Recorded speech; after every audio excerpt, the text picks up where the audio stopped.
baka an'ala agny sy baka ito.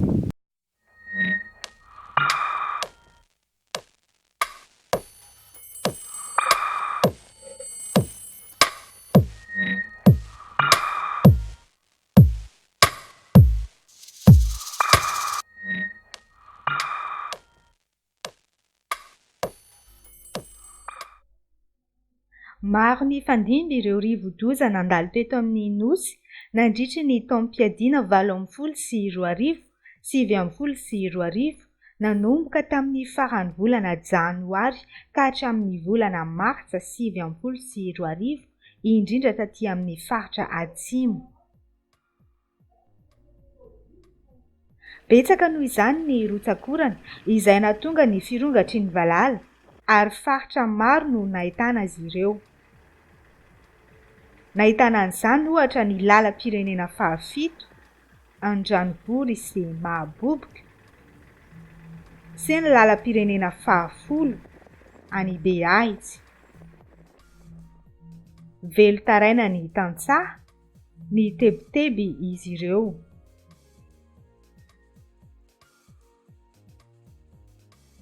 Misy zanany maro be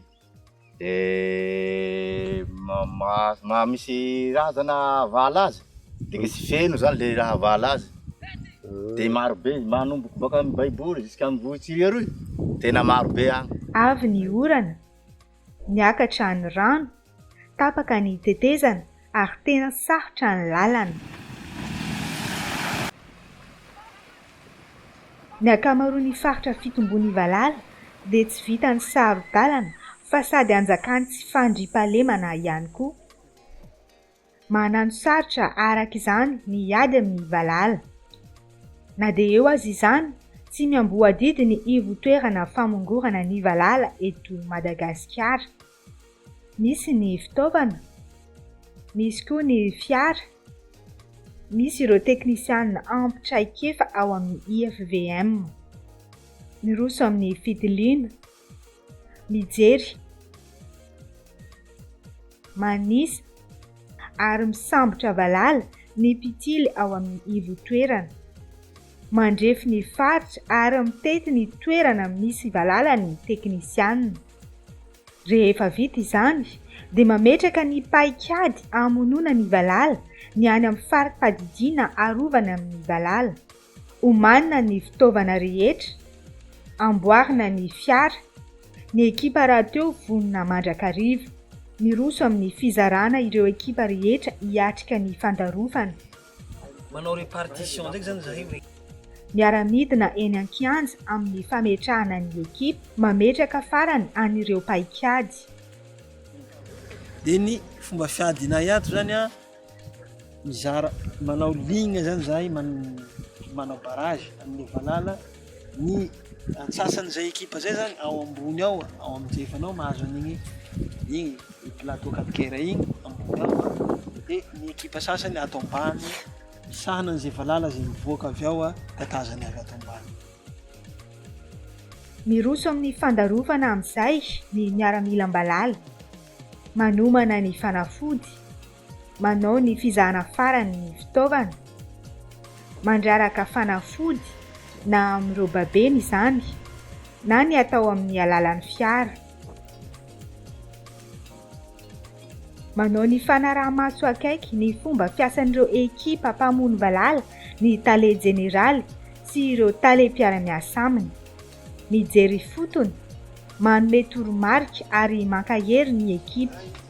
Dia ekipa sasany mamafa matoa, zegny zany ny concept zany capacité journalier. Io moa zany laha accéléré va zany eo amin'ny 120, 140 par jour. Miaina amin'ny zava-misy ny miaramilam-balala, miaina anaty akata, miaritra ny tsy fandriampahalemana. Izy ireo ihany no mifandamina mikarakara sakafo.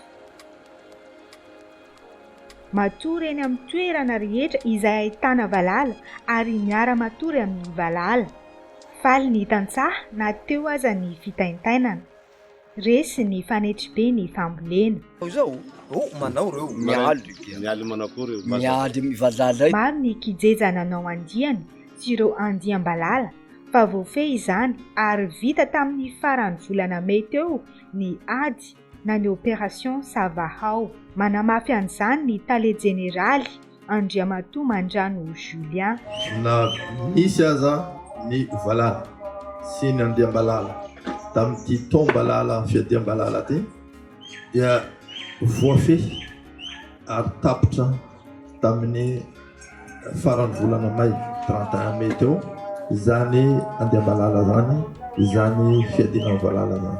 Ny tanjona moa dia hoe famonomba lala voafehy, fambolena sy fiompiana mahomby.